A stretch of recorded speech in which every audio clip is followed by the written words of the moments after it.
mutilation, ça a été condamné parce que le monde médical, ils sont un peu déculpabilisés. Donc, j'ai encore bras de fer entre le monde médical et les multinationales des tabac, leur bras de fer là, dans ces batailles-là. Beaucoup des évangélistes prennent position pour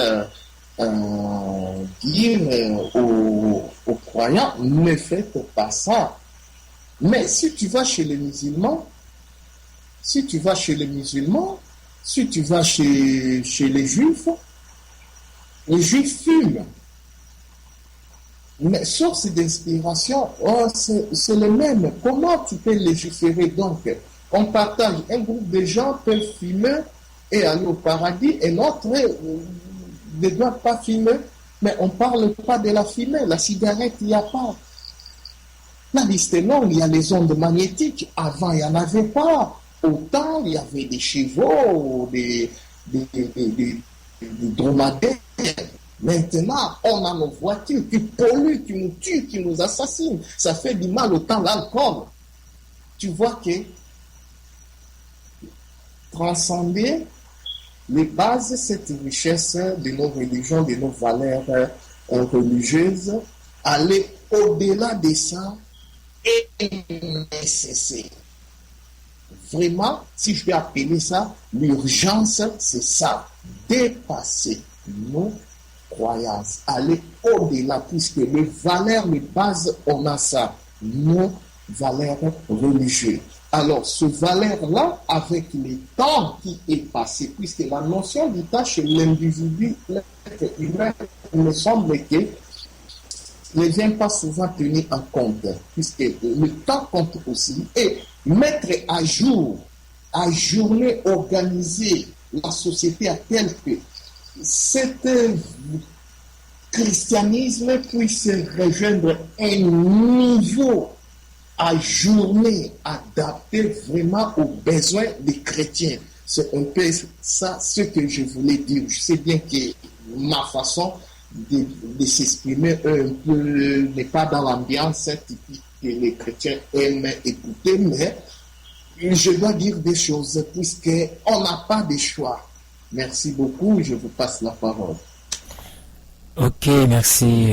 J'ai bien suivi tout ce que vous venez de dire par là. Bon, avant de continuer, j'aimerais bien vous faire passer un petit extrait de 13 minutes, on écoute et puis on va en discuter.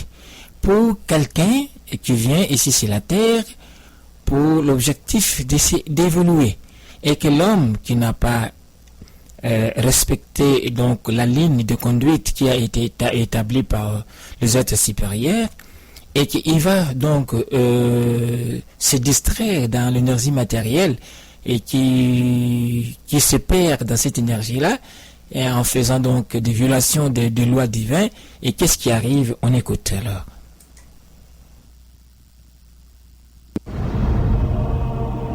Les égyptologues ont mis au jour plus de 25 000 exemplaires du livre des morts.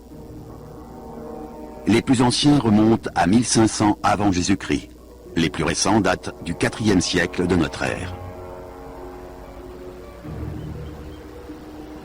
C'est ici, au British Museum de Londres, que l'on peut admirer le papyrus d'Ani dans un état de conservation remarquable.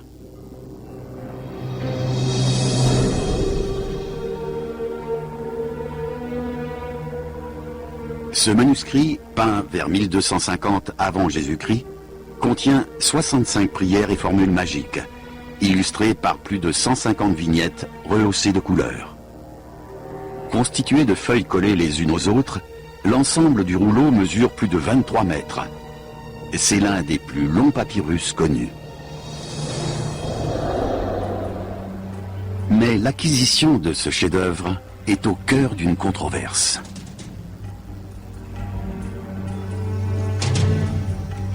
C'est Ernest Wallis Budge, alors conservateur au British Museum, qui a rapporté ce papyrus d'Égypte en 1887. Auteur prolifique, Budge a écrit une centaine d'ouvrages sur l'Égypte ancienne, dont la plupart sont encore publiés de nos jours. On lui doit aussi quelques-unes des premières traductions de textes égyptiens majeurs.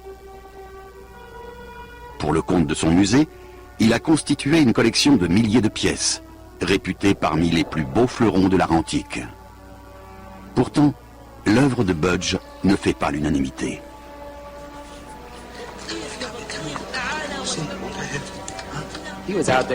Sur place, il pillait et achetait tout ce qu'il pouvait. Les gens portent des jugements sans replacer les faits dans leur contexte historique. En ce temps-là, s'approprier des antiquités était une pratique courante. De notre point de vue, effectivement, ce serait un voleur. Mais à son époque, on voyait les choses autrement. Pourtant, c'est vrai, il frisait l'illégalité. C'était un voleur. On peut être un honnête homme toute sa vie, mais dès l'instant où on vole, on devient un voleur. La fin du 19e siècle est une période passionnante pour l'égyptologie. On assiste alors à l'émergence de l'archéologie moderne. Malgré cela, il y a toujours cette vieille tradition du pillage. Certains revendeurs d'antiquités allaient jusqu'à miner des sites pour les fouiller. Budge prélevait rarement lui-même des objets dans les tombes. Il préférait se fournir auprès de revendeurs. Ce marché noir florissant permit au British Museum de rassembler son extraordinaire collection. Mais il contribua aussi à détruire certains trésors archéologiques de l'Égypte. Ce commerce illégal d'antiquités était néfaste. L'Égypte a été pillée. C'est ce que nous appelons le viol du Nil. On a violé le Nil. Il protège le faible contre le fort et il entend la plainte de celui qui est enchaîné. En 1887, Budge est l'un des rares Européens à savoir lire les hiéroglyphes. Alors c'est un vrai. Aucun doute. Je suis sûr que ce papyrus est authentique. C'est une description de Ra, le dieu soleil, 18e dynastie. Je crois pouvoir dire que c'est un fragment d'un exemplaire du livre des morts. J'appelle ce texte la Bible des Égyptiens. C'est le plus vieux texte religieux du monde, selon moi. Il est quand même pas plus vieux que la Bible. Si, je vous assure. Je m'avance peut-être un peu trop vite, mais ce texte semble un passage de la confession négative. C'est une liste des péchés que les humains ne doivent pas commettre, la véritable source des 10 commandements. Mais c'est seulement de nos jours que nous mesurons la portée historique du livre des morts. D'après les experts, c'est l'un des plus anciens corpus religieux du monde. Dans la Bible, l'Ancien Testament, le Coran, on évoque le sujet. Or, cette notion n'est pas apparue subitement, mais par étapes. Et le livre des morts est la première de ces étapes. Pour la première fois, l'homme commence à réfléchir à l'au-delà. Le livre des morts trouve son origine dans les plus anciens textes sacrés de l'Égypte, appelés textes des pyramides. Ils ont été gravés sur les parois des pyramides sous la 5e dynastie, vers 2300 avant Jésus-Christ. Plus tard, les souverains et les nobles font inscrire ces textes à l'intérieur de leurs sarcophages. Ils sont connus sous le nom de textes des sarcophages. Au début du Nouvel Empire, où la littérature et l'art connaissent un nouvel âge d'or, l'ensemble de ces formules et incantations, portées par les sarcophages, est transposé sur des rouleaux de papyrus, qui étaient placés dans le tombeau avec la momie. La croyance en l'au-delà ne s'est pas seulement propagée à la nouvelle classe moyenne émergente. De l'avis de certains experts, le livre des morts est même allé jusqu'à influencer les textes sacrés juifs et chrétiens. La vision de l'au-delà des premiers chrétiens était en grande partie issue de l'Égypte antique. C'est d'ailleurs logique, parce que la plupart des pères de l'Église chrétienne étaient égyptiens de naissance. Au moment de rédiger des écrits sur la nature et la substance de l'au-delà, ils se sont référés à des concepts égyptiens, parce que la Bible laissait bien des points sans réponse. L'idée de pouvoir passer sa vie après la mort avec des êtres chers, dans un bel endroit, est commune au christianisme et aux croyances égyptiennes. L'iconographie chrétienne elle-même ne serait pas sans rapport avec l'ancienne Égypte. Quand on étudie l'histoire du Nouveau Testament, il apparaît clairement que la religion de Jésus entrait surtout en concurrence avec le culte d'Isis et d'Osiris et de leur fils Horus.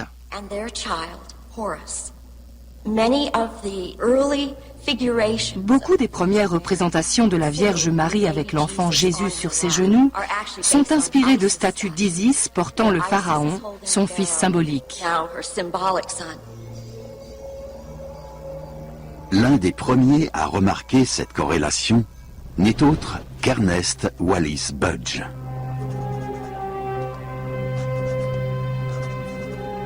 Le fait est que les Égyptiens croyaient en un dieu, Osiris, qui vécut sur terre où il connut une mort horrible, puis ressuscita d'entre les morts.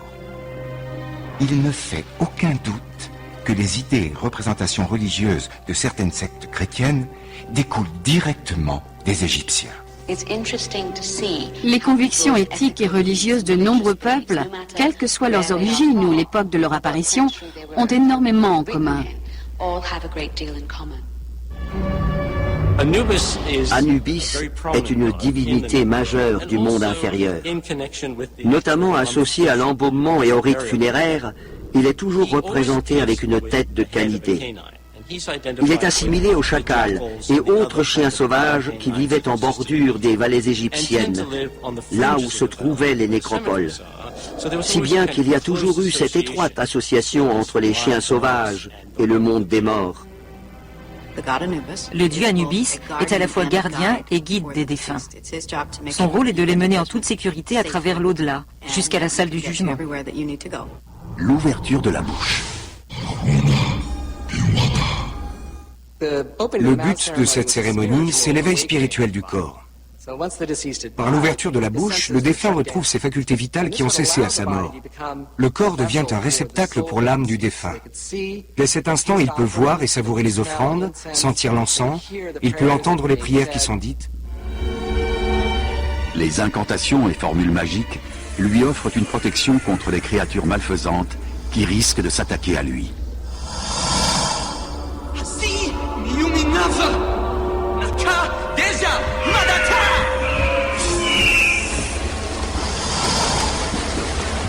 Une formule permet de repousser un coléoptère géant et nécrophage appelé Acharou. Le monde inférieur est un endroit étrange. Dans la croyance des Égyptiens, c'est un lieu où ils sont confrontés au chaos.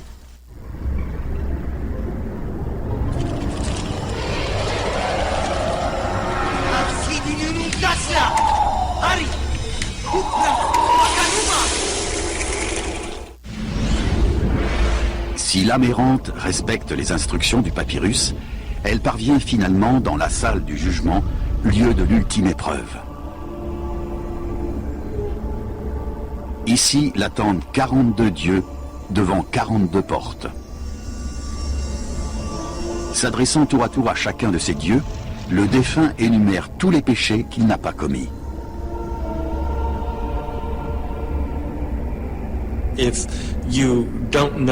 Celui qui ne connaît pas les réponses adéquates ne pourra probablement pas franchir la porte et accéder à l'autre vie. Le défunt proclame son innocence en se soumettant à la confession négative. C'est une litanie de méfaits que le défunt affirme ne pas avoir commis.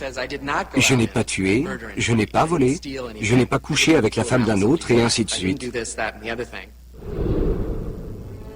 Là encore, les formules du livre des morts sont la seule parade. Il ne faut pas voir là une volonté de confession et de repentir. Non. C'est une incantation destinée à effacer tous les péchés que le défunt aurait pu commettre sur terre. La plupart des 10 commandements sont cités dans la confession négative. Que la confession négative soit ou non la source des 10 commandements, tout Égyptien devait avoir mené une vie honnête. Les dieux étaient nombreux à poser des questions comme « Qu'as-tu fait ?» Un peu comme lors d'un examen. Ils posaient des questions test pour voir si le mort avait bien ou mal agi. Il fallait ouvrir chaque porte. Mais ces portes, ce n'était pas facile de les franchir, parce qu'elles étaient toutes gardées par d'énormes scorpions. Si vous ne répondiez pas aux questions, ils vous dévoraient. Annie rencontre tous les dieux énumérés dans le livre des morts. Des dieux aux noms terrifiants, comme l'avaleur d'ombre ou le briseur d'os. Awasif. Pila.